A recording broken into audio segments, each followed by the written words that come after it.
Buenos días. Muchas gracias por vuestra asistencia. Y hoy tenemos la suerte que nos acompaña Nadia Hafid.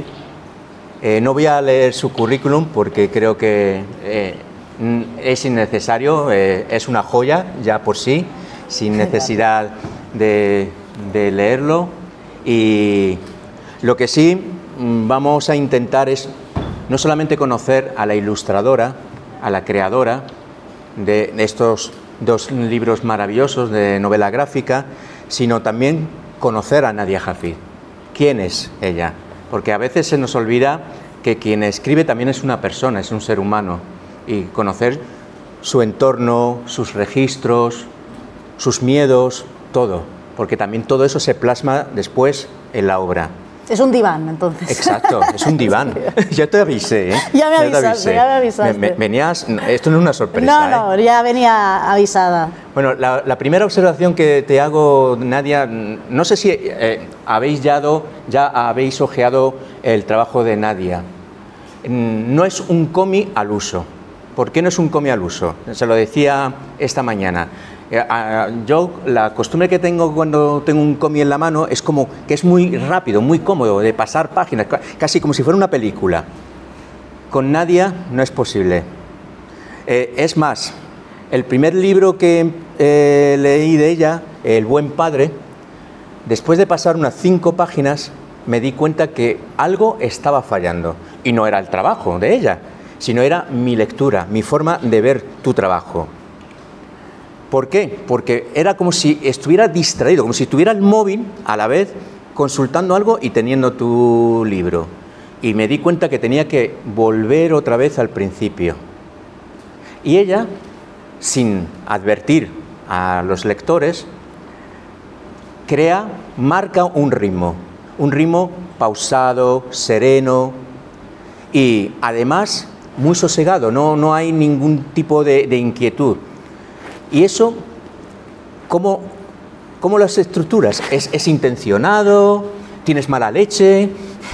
Bueno, podría ser las dos cosas. No, primero de todo, es un placer estar aquí hoy con vosotras y vosotros. Tengo que decir que es un momento un poco extraño ahora, porque justo estoy trabajando en mi tercer cómic. Wow. Estoy en plena faena. Wow. Y es un momento en el que uno además tiene muchas dudas, ¿no? Y se plantea también qué dirección tomar, ¿no? Entonces estoy en un momento en el que me pongo en duda lo que he hecho, ¿no? Anteriormente, lo que estoy haciendo ahora, ¿no? Es como volver a reformularse. Entonces estoy en un momento en el que hablar del buen padre Chacales me parece ya un poco incluso lejano, ¿no? En cierta manera. Pero eso para mí es algo bello también. Es como, y perdón si suena un poco cursi, ¿no? Pero es como que se han ido y tienen vida propia, ¿no? Estos dos cómics, estos dos trabajos, y yo ya no estoy ahí en ellos, ¿no? Es como que tienen entidad propia y eso es algo, bueno, algo también que te relaja como autora. Lo que me comentas no viene, claro, las cosas no vienen de la nada, ¿no? Yo no tengo una inspiración divina y de repente empiezo a trabajar de esta manera porque sí. Yo tengo un recorrido como autora, unas fijaciones, unos referentes también que me llevan a escoger esta manera de trabajar. Que además la influencia no solo viene de un tipo de cómic que es el cómic más underground o cómic experimental, sino que también viene mucho de cierto tipo de cine, ¿no? También estoy muy influenciada por muchos directores de cine. O sea, hay una mezcla también de expresiones artísticas más allá del cómic, ¿no? En mi trabajo. Bueno, supongo que yo y muchas autoras les sucederá, ¿no? Esto, que no solo eres, ¿no?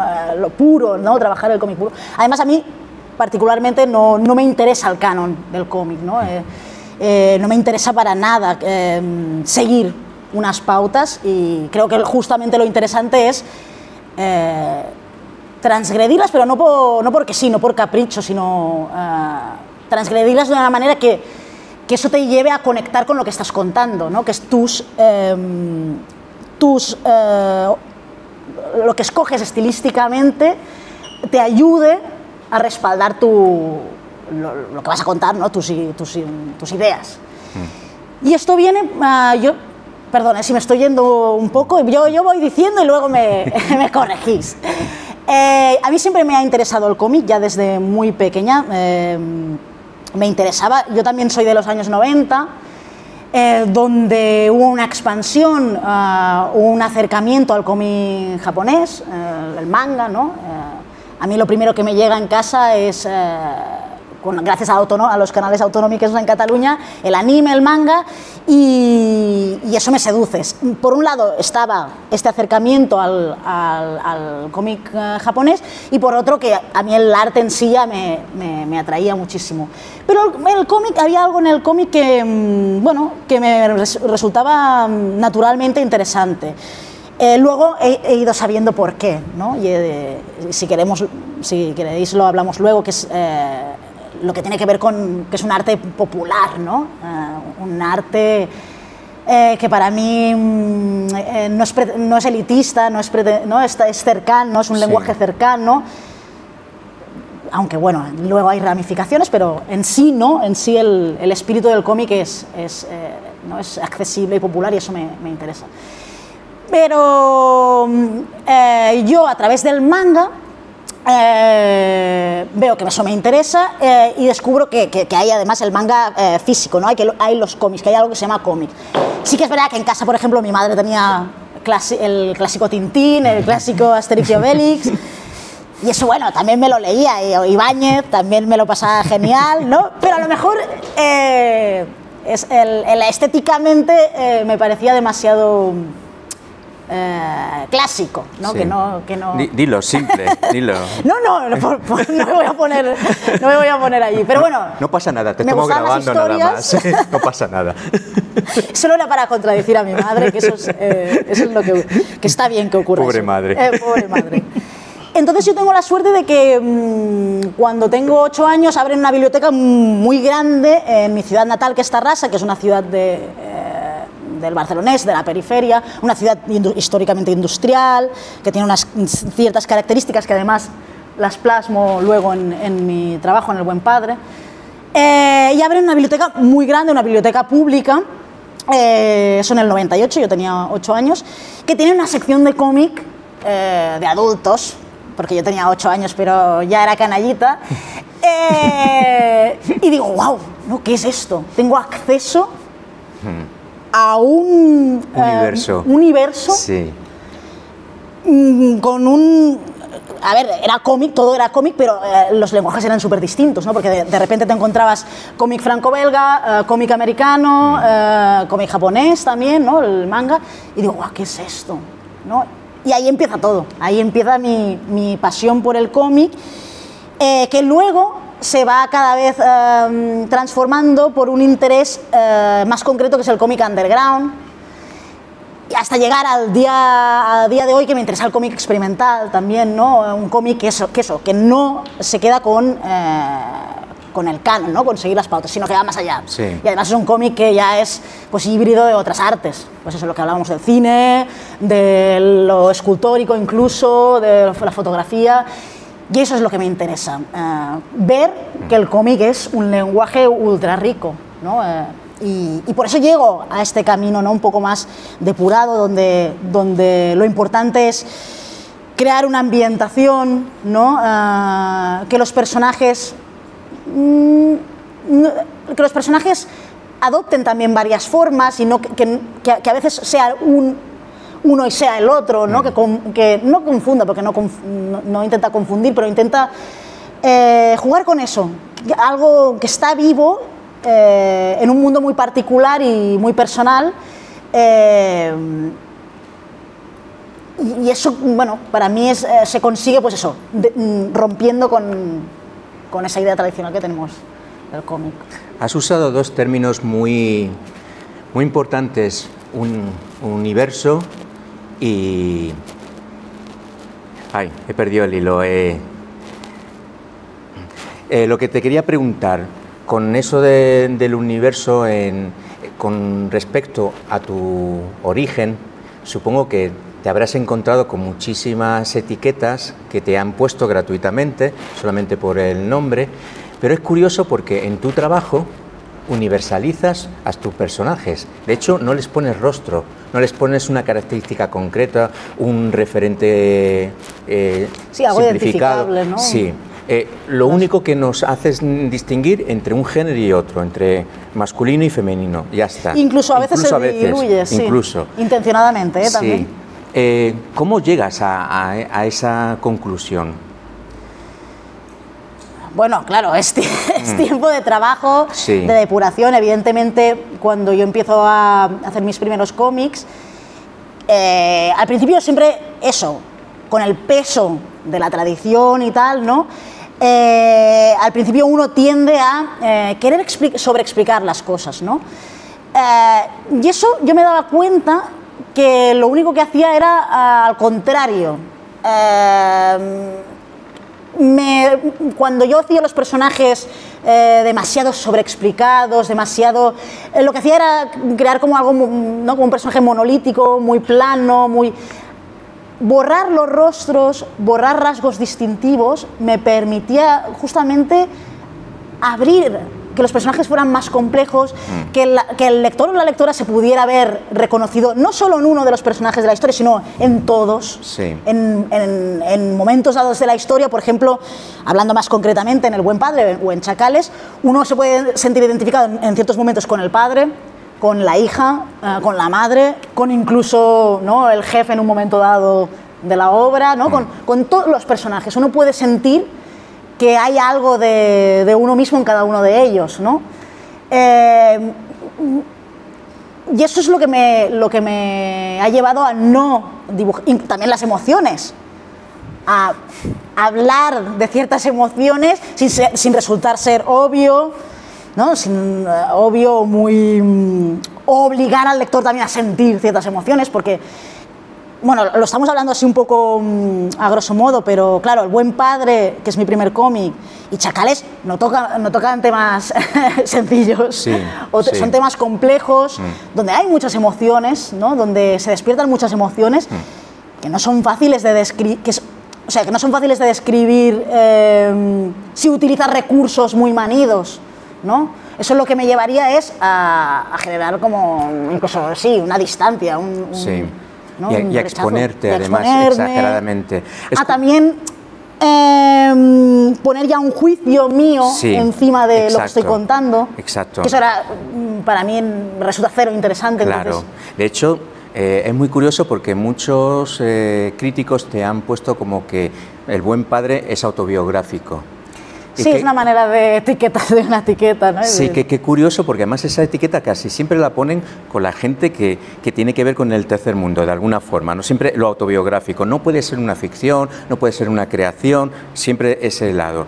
Y sin embargo, es también muy curioso que dentro de esas etiquetas que se ponen de lo autobiográfico, la literatura que escriben muchísimas escritoras de origen marroquí, argelino, tienen una obsesión con matar al padre.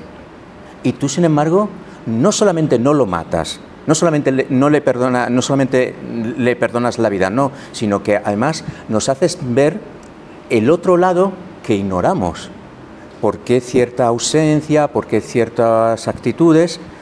Y creo que más que autobiográfico es mostrar una vulnerabilidad que normalmente se disfraza. Sí, a ver, para ponerlo en contexto, claro, El Buen Padre es mi primer cómic, sí, publicado en 2020, maravilloso año. Maravilloso, muy acertado, ¿eh? Muy acertado. Tú dijiste pandemia, sí. Bienvenida. Bienvenida.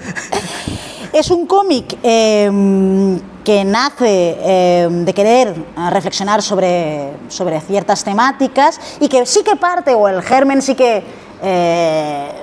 parte de la autobiografía, pero eso es algo que bueno, a mí sinceramente es una semilla, ¿no? Para luego ir construyendo la historia, pero no me resulta que eso sea relevante o lo más significativo del cómic. De hecho, al contrario, ¿no? Es los temas que se ponen sobre la mesa.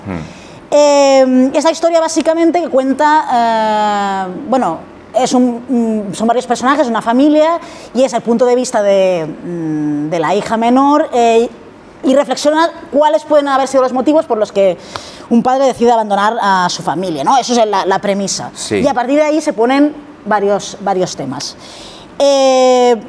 Claro, lo autobiográfico, como dices, a veces es una etiqueta que se pone, sí, para... También se le pone mucho a las autoras, en general, ¿no? Absolutamente. A las autoras. Sí. Es una etiqueta muy... Las sensibles. Sí, exacto, sensibles, sí. O que solo podemos contarlo, o sea, que no trabajamos la ficción, que solo podemos trabajar lo que hemos vivido, sí, tal. Sí. Bueno, no sé, yo cuando me pongo a trabajar normalmente parto de querer contar en un momento dado un tema que me interesa, o varios temas, normalmente varios temas, y en El Buen Padre la oportunidad era coger esta historia que era eso, autobiográfica, pero ya digo que para mí no ha sido, sí. Desde luego, lo más importante. No es un libro terapéutico. No. No. Ni un manual. Ni un manual. De hecho, por ejemplo, en el segundo cómic... Se podía haber vendido más ya, en Estados Unidos. En la sección de autoayuda sí, también. En los aeropuertos. Sí. Es que no tengo mucha visión comercial. Soy dibujante de cómics, no tengo visión comercial. Te tienen que dar una clase de marketing. Desde luego. Pero más aparte. O por ejemplo en Chacales. Sí. Chacales tampoco no es un manual de psicología, ni además es una excusa. Sí. Todo el tema de... Chacales es mi segundo cómic, publicado en 2022, también en un momento en el que delicado, la excusa también la pandemia, pero... Y es un error también pensar que yo intento hacer un manual para entender un trastorno. No.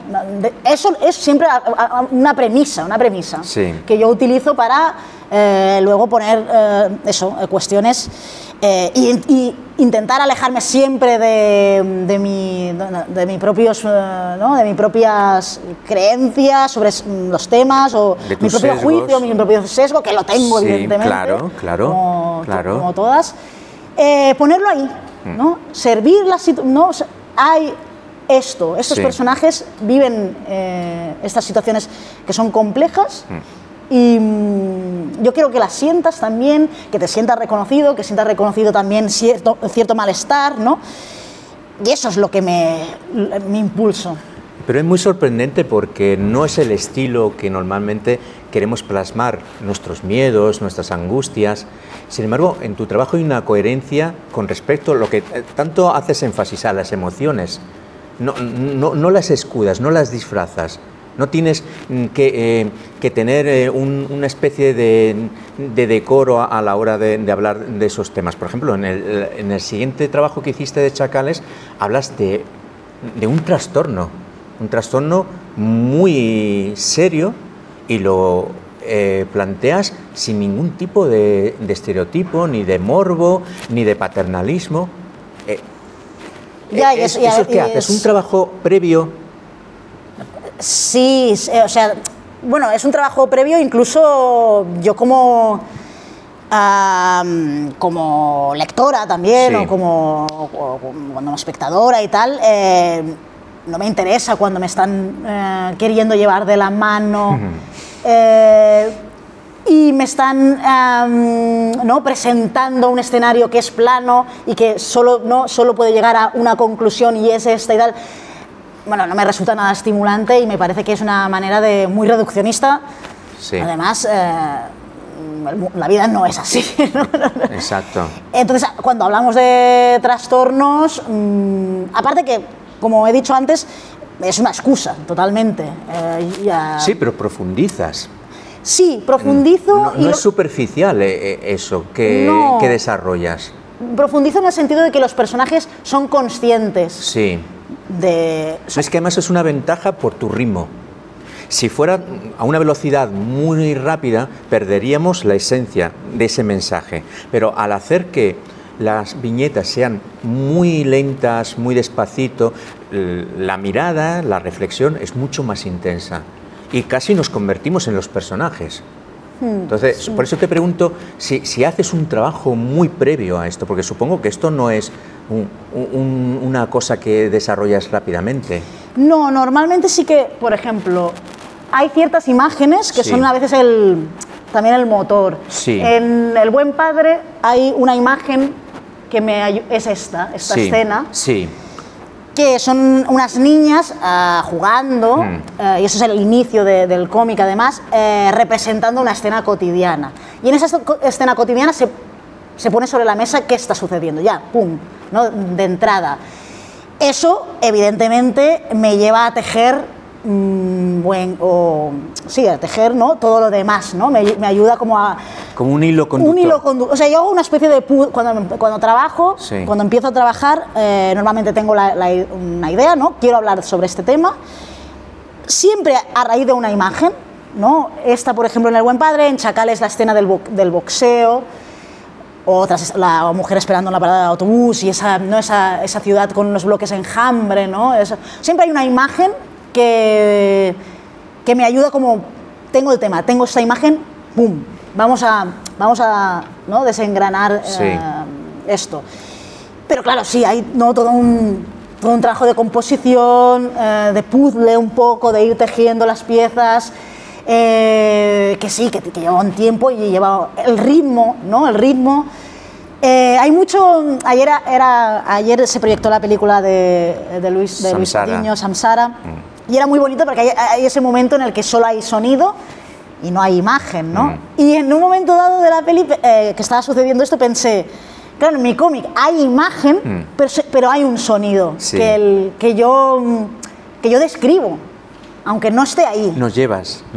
Yo describo, hay un sonido, hay un sonido en los espacios, que además ayuda a coger este ritmo, ¿no? Cuando quiero que sea lento, no hay un sonido, ¿no? Atmosférico, de calma, pero de calma inquieta. Sí. Siempre como pongo esta ambientación de una cierta calma inquietante. Y luego, de repente, una escena donde hay un ritmo acelerado y hay ese sonido también, ¿no? de la ciudad que te lleva a entrar en ese... Sobre todo en Chacales, ¿no? Sí. Porque en Chacales sí que hay, a lo mejor, incluso más estructurado estos cambios de subidas y bajadas. Sí. También por el tema, ¿no? El tema de la ira. Pero sí es algo que tengo... No, sí que hay una coherencia. Sí. No, esto no es una ocurrencia. No es una ocurrencia, no. Hay otra línea que también dices, que una de tus bases es el underground y se manifiesta perfectamente. Y hay algo que me ha gustado mucho que acuñas con el término náufragos globalizados. Bueno, eso me lo hablaron de mi trabajo en esos términos y me pareció interesante. Me gustaría que lo describieras porque creo que sabemos todo lo que puede ser, pero desconocemos la razón de ese término. Bueno, para mí es esa idea un poco de estar un poco perdido, no saber exactamente dónde perteneces, ¿no?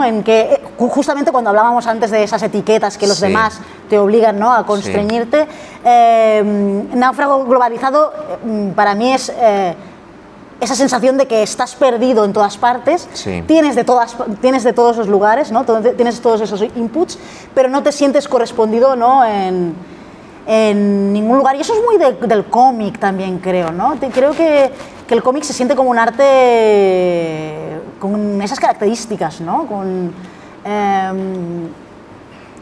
Sí, no sé, incluso puede ser que cómo está configurado el propio arte del cómic tenga que ver mucho con eso, no sé.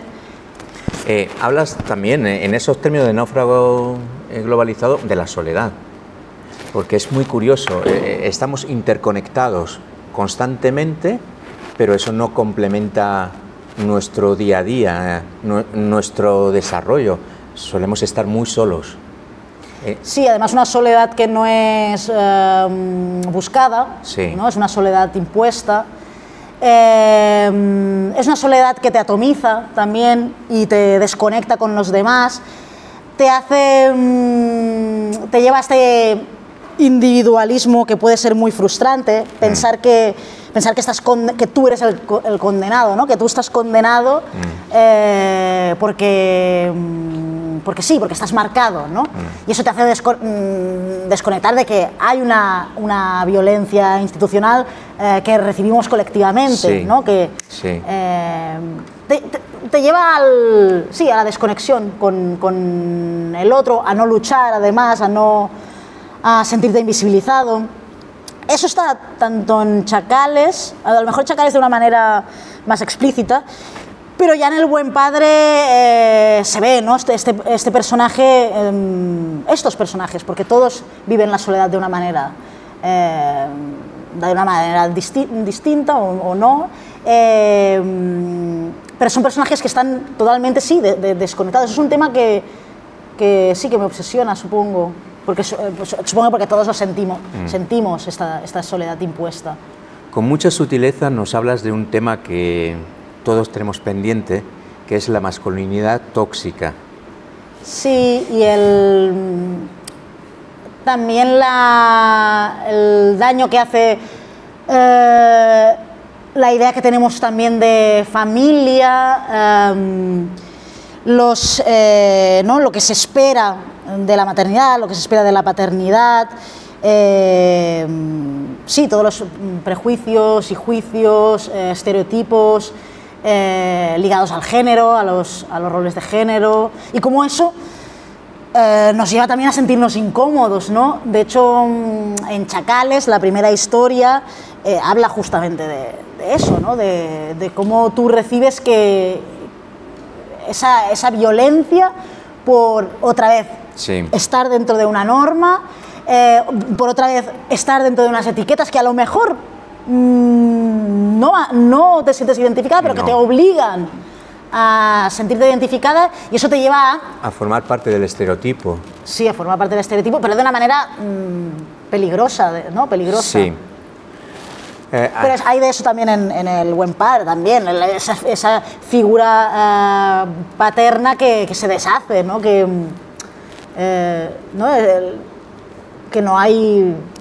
no corresponde con esa idea. Hay una escritora nigeriana, se llama Chimamanda. Sí, Chimamanda Ngozi. Que nos ha hecho reflexionar sobre el peligro de la historia única. Sí. Cuando solamente miramos desde una perspectiva, desde un lado nada más, con nuestros sesgos. Evidentemente todos tenemos sesgos. Y afortunadamente, yo no sé si tú has leído mucho a Chimamanda. Americana me encantó. Sí. Sí. Bueno, pues afortunadamente tú nos haces cuestionar todas las aristas de lo que tenemos que ver en tu trabajo, ¿no? Nos haces que no haya una forma, solamente una única forma de ver tu trabajo, de leer tus mensajes, sino que le demos incluso hasta vuelta, ¿no? Como si fuera un cómic, el manga, que nos obliga a leerlo digo al revés, depende del claro, sentido de cada uno, ¿no? Bueno, pues ahí se ve, ¿no? Como exacto, también porque ya nos está advirtiendo, sí, que a lo mejor somos nosotros los que estamos al revés, ¿no? Que lo estamos leyendo toda la vida al revés. Pues tu trabajo hace el mismo análisis de primera línea. Ya nos estás haciendo que tengamos una mirada no pobre, sino enriquecer no solamente el ojo, sino el pensamiento. Y nos obligas a tener análisis. Pero y también me obliga a mí. Es que lo siguiente... La primera que se obliga es a mí misma. Lo siguiente que te iba a preguntar es tu proceso creativo. Que aquí hay muchos alumnos de la Escuela de Arte y supongo que tendrán mucha curiosidad. ¿Cómo es tu día a día para hacer? Ahora que dices que ya estás con la tercera obra, sí. ¿Cómo es tu día a día? ¿Cómo te gestionas? ¿Estás en casa? ¿Te vas a un despacho? ¿Desconectas? Estoy en casa con pijama, como Paco Roca. Vale, genial. ¿Y eso creo que todos los... ¿Te aíslas? Sí, trabajo sola. Hay muchas autoras y autores que no, que trabajan sí, en talleres con otros dibujantes, que eso puede ser muy estimulante también, sí, ver cómo trabajan otras compañeras. Y, por ejemplo, cuando uno está estudiando artes, es muy bello eso. De hecho, creo que es algo muy positivo de estar en una escuela de arte, es justamente contagiarte, ¿no?, de lo que están haciendo compañeras y compañeros, que eso te ayuda precisamente a salir, ¿no?, de tu propia visión sobre sobre el tipo de arte que estás haciendo, ya sea escultura o tal, ¿no? Porque te contagias del que está haciendo fotografía, y eso te hace que sea más rico tu obra. Pero sí que es verdad que yo lo que hago siempre es empaparme, ¿no? Antes de trabajar en un proyecto me empapo mucho de cine, de literatura, de exposiciones, de otras artes, y luego sí hago un proceso muy de encerrarme y de trabajar un poco al principio como por pulsión. Este es el tema que me interesa, y de una manera un poco, a riesgo de sonar cursi, pero visceral, ¿no? Como... Sí. Y luego ya hay todo un proceso mucho más racional, que es de, bueno, esto encaja con esto no. De hecho, había traído algunas imágenes para que veáis, bueno, esos chacales. Había traído algunas imágenes de bocetos para que veáis que es justo lo contrario, ¿no? Esto es una página de un boceto de chacales, la página de cuando la chica se está poniendo las vendas. Yo trabajo normalmente cuando hago bocetos de una manera muy gestual, que no tienen nada que ver con el resultado final, que es muy limpio, muy claro, donde hay un proceso de depuración ¿no? Muy consciente. El primer impulso cuando trabajo tiene que ver más con, pues eso, con el gesto. Sí. Y luego sí que hay ¿no? Bueno, esto no funciona, hay que quitarlo, esto va a distraer, hay que quitarlo, ¿no? Todo un proceso de, bueno, como los escritores. Sí, como, sí.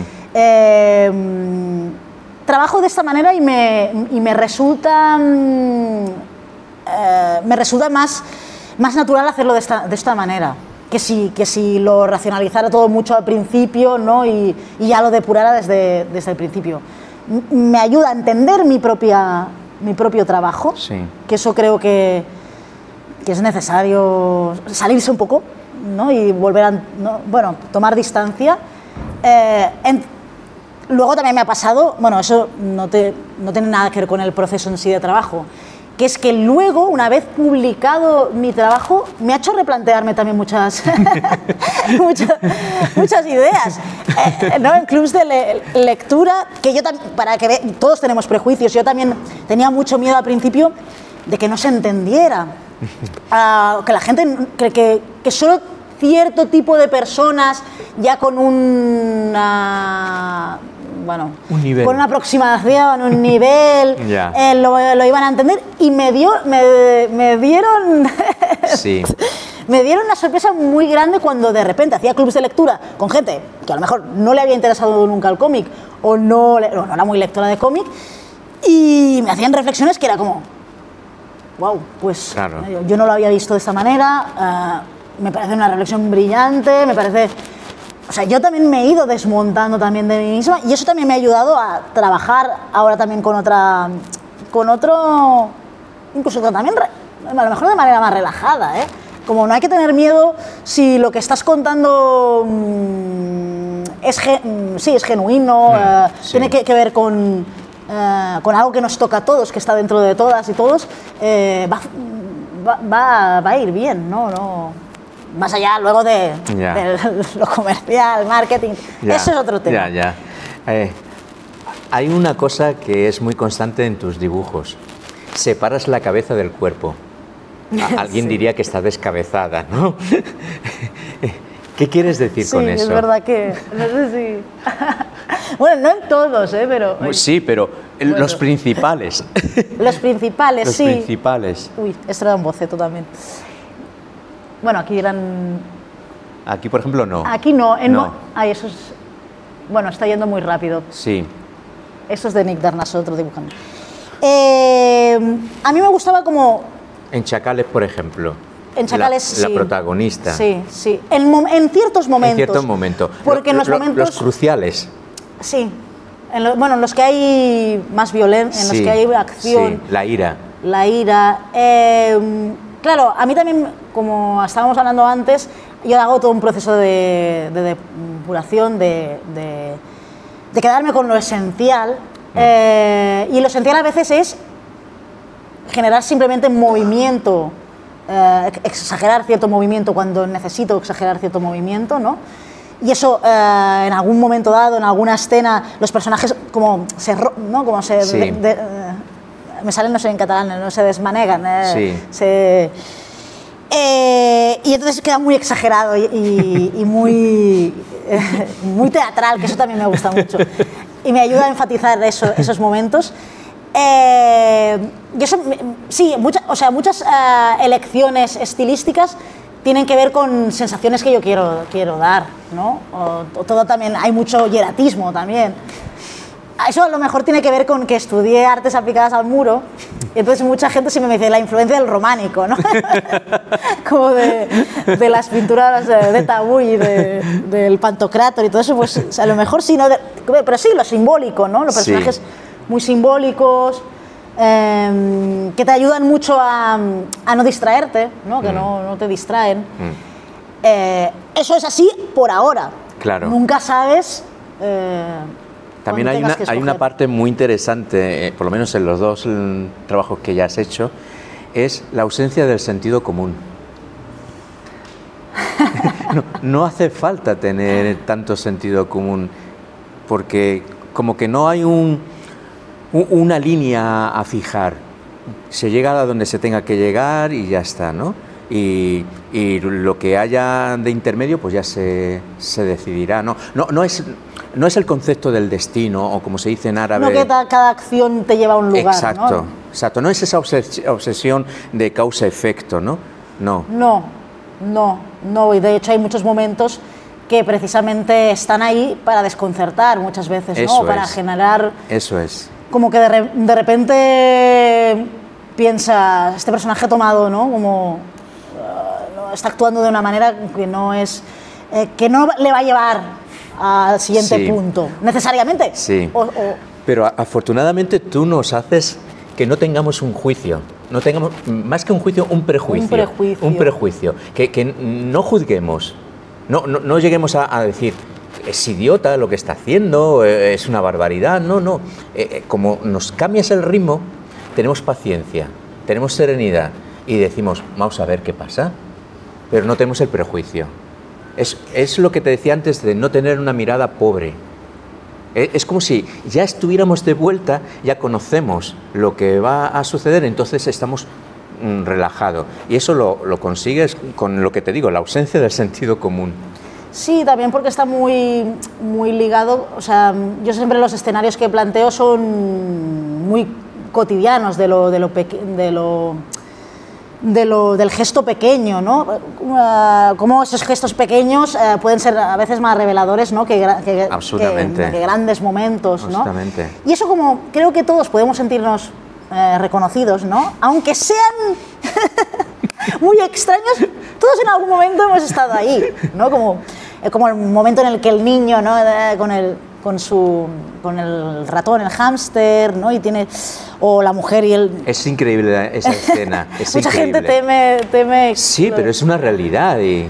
Bueno, momentos en los que uno actúa de una manera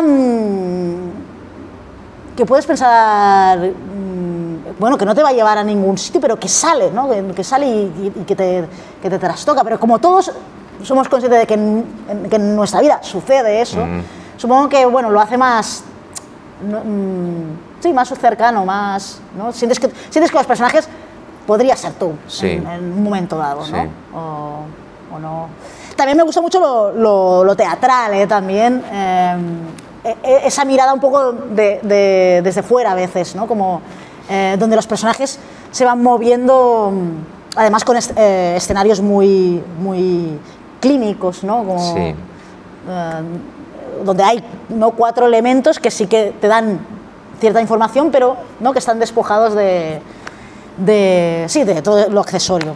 Estoy muy obsesionada con esto, con llegar a lo mínimo. Por eso te preguntaba antes por la universalidad, porque no solamente es de rostros, de referentes, sino en todas las dimensiones tienes esa universalidad, incluso hasta en el análisis, en los cuestionamientos, afortunadamente. Bueno, no quiero quitar la oportunidad. ¿Nos podías contar algo de tu proceso de ahora? ¿Algo? Claro, es que ahora es un momento delicado. Cualquier cosa que se diga ahora de mi tercer cómic puede... se desmonta. Se desmonta. Bueno, es un cómic que... No hace falta que nos cuentes... no, el argumento ya, no. A ver, vuelvo otra vez a... Has trabajado la ausencia, luego has trabajado la ira. ¿Qué es lo siguiente? El tema de la identidad siempre está presente de algún modo u otro, vuelve a pasar. El tema del otro, creo que ahora es más el tema del otro y el reflejo de esta otredad, ¿no? Otredad y alteridad, pero ¿no? dándole la vuelta, ¿no? Seguro. Y además ahora estoy añadiéndole un punto también de esto de irme por, que lo utilizo como excusa, pero del género fantástico, ¿no? Le estoy añadiendo como unas capas de surrealismo. Maravilloso. Bueno, ya lo Pero bueno, es delicado hablar del trabajo cuando uno está... ¿Lo llevas muy avanzado? Sí, saldrá en marzo del 2025. Es el premio de la Fundación Finestras. Gané el premio de la Fundación Finestra Cómic en catalán. Se va a publicar en catalán y en castellano. Se va a publicar en catalán. Me hace mucha ilusión trabajar un cómic en catalán. Sí. Aunque tengo que decir que otra vez el texto es mínimo. Sí. Yo siempre me apoyo mucho en la imagen, ¿no? El texto siempre me resulta fundamental para subrayar algunos momentos, pero lo importante es ¿no? cómo creo atmósferas con las imágenes. Entonces hay muy poco texto también. Pero bueno, saldrá en catalán y también en castellano. Y saldrá en 2025, o sea que sí, está ahí. O sea, las cartas están Vale, pues ya estamos deseando verlo. Hablabas del catalán, que es tu lengua materna. Sí. Yo supongo que eso es una ventaja también para luego trasladarlo a otro lenguaje, ¿no? Tu compartimento lingüístico, que lo puedes hacer perfectamente en el día a día, no hace falta que sea una ocasión concreta. Eso te lleva luego también a la hora de ser creativa. También te sirve esos registros, ¿no?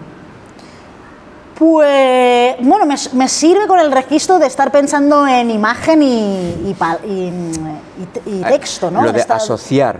Asociar. Y también, o sea, imagen, texto, pero de sonido también, ¿no? Pero no soy tan consciente cuando trabajo. Cuando trabajo no soy tan consciente. Hay una parte un poco, sí, eso de primer impulso y sobre todo de imagen. La verdad es que la imagen pesa mucho. Luego sí que, bueno, seguramente me ayuda, seguramente me ayuda y yo no soy consciente a veces. Qué maravilla. Bueno, no queremos monopolizar el debate solamente entre nosotros, sino nos gustaría también que intervinierais, que preguntarais cualquier curiosidad. Claro, no sé si estáis estudiando bachillerato artístico o grado de ilustración. Grado imagen y sonido. Imagen y sonido, vale. Yo le hice una pregunta. Un poco más fuerte, por favor. Le hice una pregunta. Sí. Usted habla de la ausencia de una figura paterna, el buen padre. ¿Por qué ese título? ¿Lo aborda de una manera positiva? ¿Por qué ese título? El título es un poco un juego, también lo hago en Chacales, primero es cuestionar qué es el buen padre, ¿no? ¿Qué significa ser el buen padre? Eso para empezar. Underground total. Sí, y es poner en duda, ¿no? Esta idea también del padre, ¿no? De la figura del padre, todo lo que está asociado también a la figura del padre, no solo o sea, más allá de lo que entendemos como padre en el núcleo familiar, ¿no? Lo que representa en un mundo heteropatriarcal, ¿no? Esa figura. Pero no desmontándolo, sino simplemente cuestionándolo, ¿no? Es como esa idea de ver más allá, ¿no? De ver las distintas capas. En Chacales también hago lo mismo. En Chacales normalmente chacales, eso es como un término que se utiliza para describir chicos, normalmente, jóvenes de la calle, ¿no? Como pandilleros, tal, que utilizan la violencia, tal. Y yo presento unos personajes que son mujeres y un niño, o sea, es una mujer mayor, un niño, tal. Entonces es como esa idea de que la violencia, otra vez salir, ¿no? De esa idea de que la violencia masculinizada, no sé qué, no sé cuántos, desarticular eso, ¿no? Es como, sí, romper con los imaginarios. Y ahora el tercero también tiene un juego, pero no lo voy a decir. Gracias. Sí. Hola, Nadia, soy Fran, estudiante de imagen y sonido también. Un placer. Y no soy buen lector, me tengo que presentar así. Me llama mucho la atención la parte creativa y el camino emocional que estás hablando. Lo underground, romper estereotipos, etc. Voy a apartar todo eso y te voy a hacer una pregunta completamente diferente. Las personas creativas somos creativos 24/7. He visto que tienes una cadencia desde el 2020, 2022 y ahora 2024 para publicar en 2025. ¿Descansas en alguna...? Además estoy loca, soy como muy racional, ¿no? Como cada 2 años. No, se ha dado así... Se ha dado así porque además es muy angustiante cuando terminas un libro obsesionarse con que tienes que hacer un segundo. Eso también genera como, bueno, mucho terror, en plan de guay, ahora no. Yo intento relajarme, pero supongo que no lo hago mucho porque si de repente tengo otras ideas, que no lo hago mucho, pero tengo que estar convencida. Claro que uno tiene ideas, sí, pues todos tenemos, todos somos creativos y tenemos ideas y tal. Lo único que para llevar a cabo un proyecto artístico, ya sea un cómic, una película, un documental, un libro, tienes que estar un poco, y es súper cursi otra vez lo que digo, pero como comprometido. Es que claro, está tan manoseada esta palabra, pero sí, tiene que haber, bueno, tienes que creer en el proyecto, o sea, a la persona que le tiene que interesar más es a ti, ¿no? Porque tienes que llevarlo a cabo. Eso no significa que luego no te haga dudar, no te haga reformularlo, no te haga pensar, guau, primero iba por este camino y luego me doy cuenta de que no es el correcto. El Buen Padre, por ejemplo, al principio era un cómic que se presentaba como un diario, o sea, imagínate. Wow. O sea, era como una especie de diario y tal. Y yo estaba haciendo eso y pensaba, me estoy aburriendo, o sea, no es lo que quiero hacer, no me interesa lo del diario, además está muy manido, me parece que es un poco, sí, no sé, no es la solución, voy a caer en lugares comunes, eso mientras lo hacía. Y quemé esas hojas, no las quemé, pero se va mutando y eso te hace o terminar proyectos o descartarlos también, ¿no? Y eso tiene que suceder porque si no, o sea, no te casas con todo, pero cuando sí que estás con algo a tope, sí que creo que tienes que tener un compromiso. Lo del underground tiene que ver un poco con también mis referentes que tienen que ver con el cómic y con también cómo yo he ido desarrollando mi carrera. Claro, yo empiezo a presentar mis cómics en formato fanzine.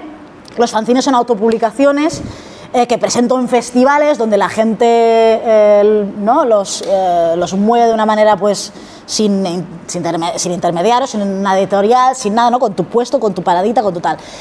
Eso es underground, es accesibilidad, que por un lado es accesible porque es sencillo hacerte fotocopias, presentarlo y tal, pero no sé si es accesible en el sentido de que, claro, solo poca gente, ¿no? Un número reducido. Un número reducido, entonces, sí. Bueno, tiene esa dualidad. Pero me interesaba o sea, lo underground me interesa esa idea de poder trabajar libremente, comprometiéndote solo con la idea que tú tienes, creyendo solo en esa idea, sin que haya como, bueno, con unas ciertas, no sé, constricciones de, no, la editorial te propone ciertos temas, tal. Yeah. Y después estilísticamente, que es súper interesante, porque hay te permite la experimentación artística, ¿no?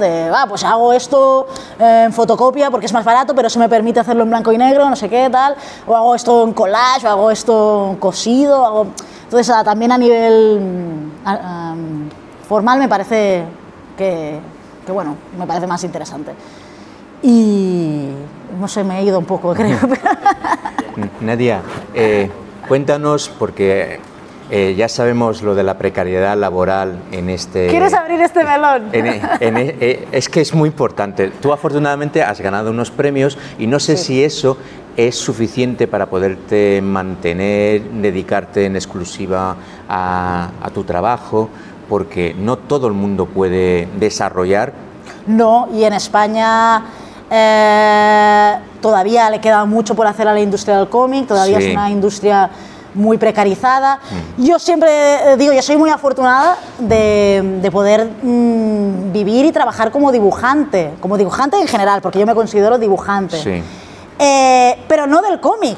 O sea, yo durante mucho... O sea, yo para vivir trabajo para medios, ¿no? Hago ilustración editorial, he hecho publicidad, ¿no? Cartelismo y tal. Sí. El cómic es pura pasión, amor al arte. Amor al arte, que sí, que otro melón para abrir. Que menuda sentencia. Como Remedios Zafra, ¿no? Habla de la autoexplotación y de por amor al arte, ¿no? Sí, sí. El cómic, ahora bien, he tenido la suerte de, por ejemplo, este año recibir el premio Finestras, que tiene una dotación económica importante, que eso me ha permitido poder volcarme solo en mi trabajo. Pero eso es una rara avis, o sea, totalmente. Eso no sucede. No, tendrías que ser un Paco Roca. Claro, una persona que tenga un volumen, ¿no? Como Paco Roca, como otros dibujantes, que son muy pocos. Muy pocos. Pueden permitir trabajar en sus cómics ¿no? todo el tiempo. Bueno, también trabajan también como ilustradores y tal. Sí.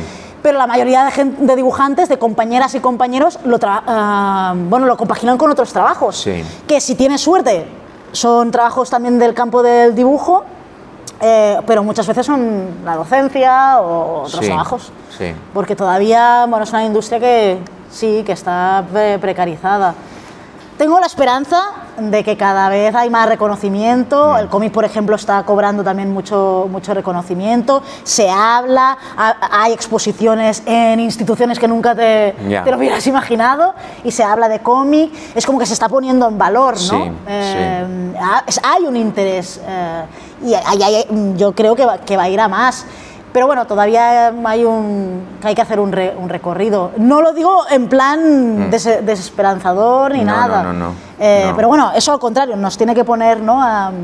Pues eso, juntas para luchar por nuestros derechos, para garantizar que no se nos pague bien, tal. Bueno, para reconocer que es una profesión la del dibujante, ¿no?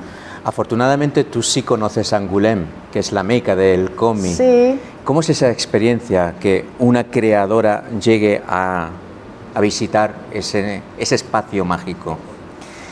Bueno, para quien no conozca, Angoulême es como...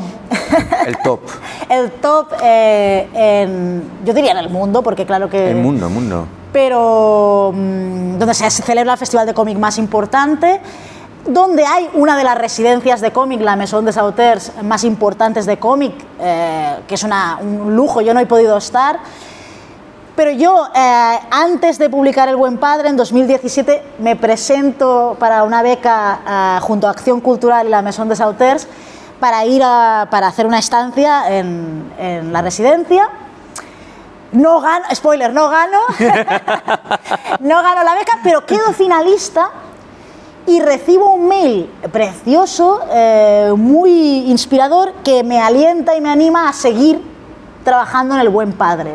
Eso lo he contado no muchas veces, pero para mí fue como un subidón. Que no estabas equivocada. Claro, digo, bueno, pues voy a ser... Fue muy... Por eso siempre digo que es muy bueno decir... Sí. Las críticas constructivas positivas pueden hacer que uno siga con... Bueno, son incentivos. Exactamente, son incentivos para... No porque siga adelante, pero... Le tenemos que agradecer a Angoulême que hiciera eso. Claro, para mí fue recibir ese mail con esas palabras, haber estado finalista de una beca que para mí era súper... era un sueño, pues fue un motor de seguir con El Buen Padre. No gano y tal, pero al cabo de unos años tengo la oportunidad de ir como como autora, ya había... No, justo estaba a punto de salir El Buen Padre, entonces fui tal. Este año vuelvo ya además con El Buen Padre traducido al francés por la editorial Casterman, que además es una editorial top. Y entonces tengo muchas ganas de vivirlo desde este punto, ¿no? Desde este punto, porque es un sueño. Dices traducido al francés. Sí. Tendrá mucho trabajo quien traduzca, ¿no? Mucho. Se ha pasado años. Seguro que te están llamando todos los días porque tienen problemas para el texto. La verdad es que se lo puse muy fácil. Bueno, o no gano mucho, ¿eh? A lo mejor me está maldiciendo. Sí, porque hay poco, pero bueno, se hizo la traducción para... Bueno, sí, y es importante que suceda... Bueno, para un autor es una... Otra vez insisto en la universalidad. Mira qué maravilla que tu trabajo puede ir a otro referente lingüístico sin problema. También está traducido al turco. Ya lo sé, qué maravilla, qué maravilla. Sí, Eso es un logro enorme, ¿eh? Espectacular, o sea que... Porque además no es un mercado muy fácil. No. Y para mí fue como wow, ¿no? Sí. Y para una autora es algo muy... Sí. ¿No? Que te da mucho empuje, ¿no? Como ver cómo va creciendo. O estar aquí también, ¿no? Porque a veces me sorprendo, claro, yo trabajo en casa sola y tal, y de repente que el cómic me haya llevado, ¿no? A viajar, a conocer gente, a conocer otros autores, a abrir también mi... O este año, por ejemplo, he tenido la oportunidad de hacer un proyecto en un instituto. Se llama un proyecto en residencia que consiste en que invitan a una artista a estar todo un curso escolar, que no es fácil, ya te digo. No.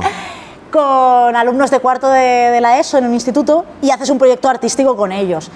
Y eso me ha ayudado un montón a salir de mí misma, a salir de lo que hablábamos antes del ego también, a poner en duda tu propio trabajo, a reflexionar sobre tu propio trabajo y a ver también, ¿no? Las nuevas influencias, ¿no? De dónde parten también las artistas jóvenes. El trabajo que menciona está colgado en internet, está en YouTube, lo podéis ver. Sí, hay varios vídeos, eso fue una colaboración... Es muy interesante. Sí, y muy bonito, porque además acabas haciendo... Sí, y además las inquietudes de los alumnos es magistral.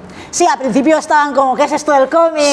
Pero luego se teje... Sí. Bueno, se crean también vínculos muy poderosos. Bueno, los creas tú, ¿eh? Que es fácil. Bueno. ¿Alguna pregunta? Porque tampoco queremos extender mucho, que hay otra actividad después.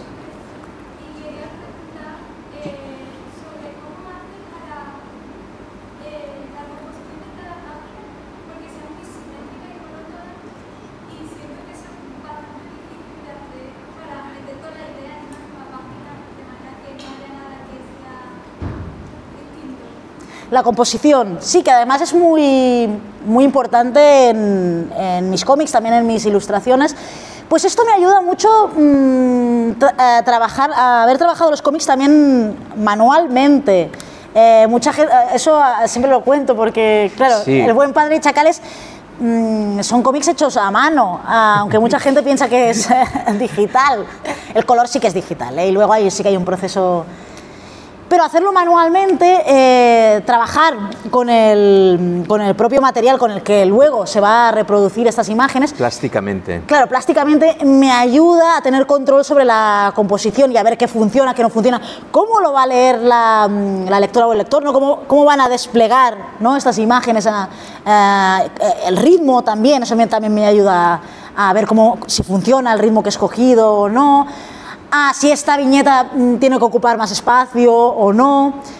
La composición al final es un juego, ¿no? Ir, como he dicho antes, como una especie de puzzle. Desprender también cosas, ¿no? Este elemento de repente no me funciona, aquí tiene que haber un negro, ¿no? Aquí...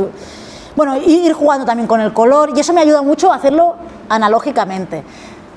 Pero insisto, porque eso también lo digo, no lo hago rollo romántico, como solo hay esta manera de trabajar, porque las herramientas digitales existen. Y bienvenidas. Bienvenidas sean, nos agilizan muchas veces también un trabajo que a veces es muy mecánico y no tiene nada no le añade más valor a lo que estás haciendo. Pero bueno, sí que es verdad que normalmente empiezo a hacer los bocetos siempre de manera pues eso, con rotuladores, como lo habéis visto antes. Y eso me ayuda a ver qué funciona y qué no funciona en cuanto a la composición. Sí.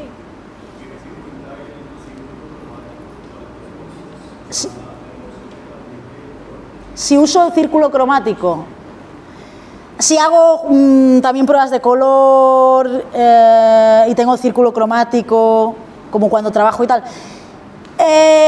Claro, el color lo utilizo siempre para reforzar ciertas ideas también, para crear esta ambientación en ciertos momentos, para separar capítulos también, para hacer estas elipsis temporales, ¿no? Para jugar con nuestras emociones. Para jugar con las emociones, evidentemente, porque ¿no?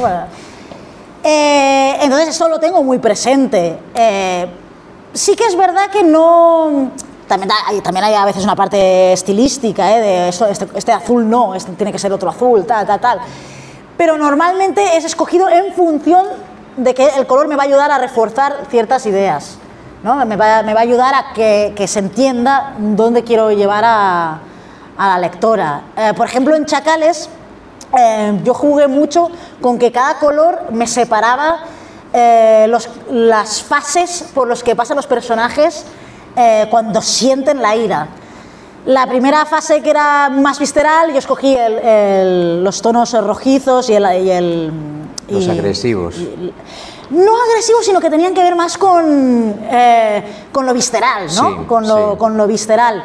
Luego hay la parte de la violencia o de la acción, que son los lilas y los púrpuras, ¿no? Como estridentes, que además psicológicamente normalmente, que eso a veces yo lo asociamos, sí, a veces por desgracia no lo uso en eso. Y luego a la parte más donde los personajes son más autoconscientes y hacen más ¿no? autoanálisis, y es la parte más clínica, es ese verde, ¿no? Clínico, más aséptico, ¿no? Entonces uso el color en función a lo que voy a contar. Entonces, en ese sentido, sí. También, bueno, siempre con los pastel, ¿no? En algunos momentos. Sí, el color también, hay un estudio ahí del color en este aspecto. Y también estilístico, no nos vamos a engañar también. No, claro. Bueno, muchísimas gracias por acompañarnos.